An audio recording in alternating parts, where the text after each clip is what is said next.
The Berenstain Bears, New Neighbors, by Stan and Jan Berenstain. I wonder how long it will be empty, said Sister Bear. She was talking about the house across the road. The family that had lived there had moved to Big Bear City. Now the house was empty and had a for sale sign on it. It's hard to say, said Papa Bear.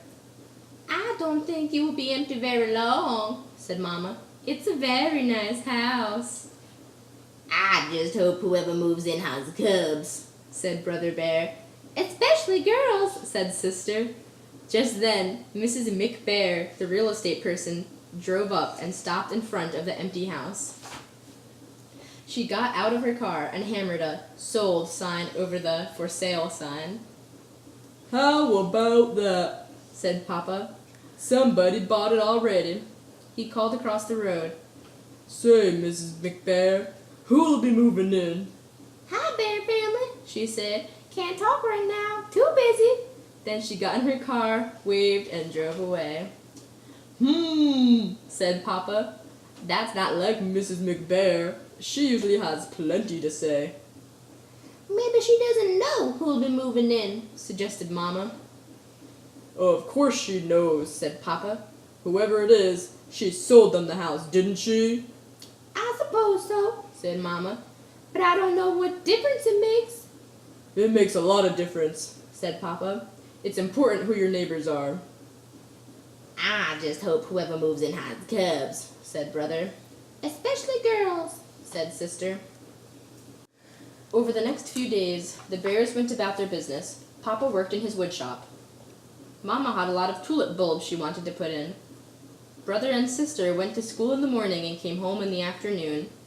Once in a while, they wondered what their new neighbors would be like. Would they be young or old? Would they be friendly, or would they keep to themselves? Hey, said Brother early one morning. Our new neighbors are moving in, and they do have cubs. Sister ran to the window. Any girls? She said. Yep, said Brother. 2 girls and 1 boy. And look, the boy is into sports. At least, he's kicking a soccer ball around. Come on, sis. Let's go over and play. Now, hold on, please, said Mama, who had joined the cubs at the window. But Mama, said Sister, it's Saturday and we don't have to go to school. We've got to give them a chance to get moved in, Mama said. They do look like a lovely family. We'll all go over later and welcome them. Said Papa, looking out the window. Now, who do you suppose they are? He added in a grumpy tone of voice. And what do you suppose they're doing here? Well, said Mama, I suppose they're the painter family, because that's what they just painted on the mailbox. As for what they're doing, I suppose they're doing the same thing we are, living here. What's the matter, Papa? Asked Sister. Don't you like them? That's not it, he said. It's just that they're different, that's all. Well, different or not, said Mama as they sat down for breakfast. They're our new neighbors, and later today we're going to welcome them with a jar of our special honey. Besides, she continued, I thought you liked things to be different. When we were at the bulb farm, you complained when I wanted to buy all the yellow tulips. Get different colors, you said. The cubs agreed with you, so I got yellow, red, and blue. Papa didn't say anything. He just kept eating and looking grumpy. And you always use different kinds of wood in your furniture work, she went on. And if we have the same thing for dinner 3 nights in a row, you say, not the same thing again. Why can't we have something different? That's different, grumped Papa as he left the breakfast table. Just look at that, would you? He said, looking out the window. Before you start giving away all of our special honey, I think you should have a look at what our new neighbors are doing.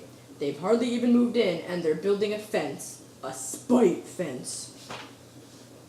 What's a spite fence, Papa? Asked Sister. Mama looked out the window and saw that the pandas did seem to be putting up some sort of fence, though it didn't look like any fence she'd ever seen. It looked more like a row of sticks. A spite fence, said Papa. is a fence that bad neighbors put up just for spite. They do it just to be mean and keep decent folks from seeing what they're up to. I'm sure there's an explanation, Mama said.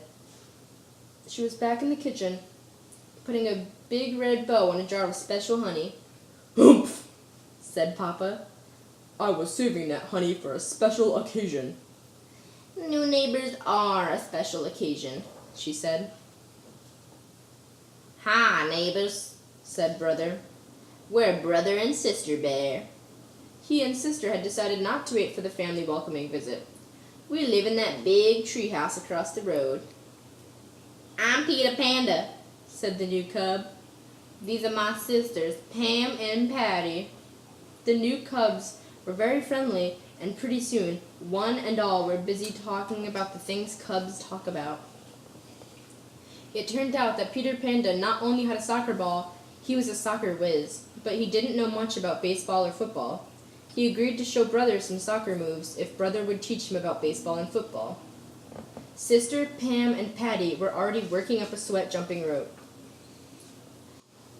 And it turned out that the spite fence wasn't even a fence. It was a row of bamboo. It's our favorite food, explained Peter. Mom is a great bamboo cook. She must have 50 recipes. Our favorite food is honey, said Brother. We're going to bring you a jar of it later. That afternoon, the whole Bear family came over to welcome their new neighbors with a jar of special honey.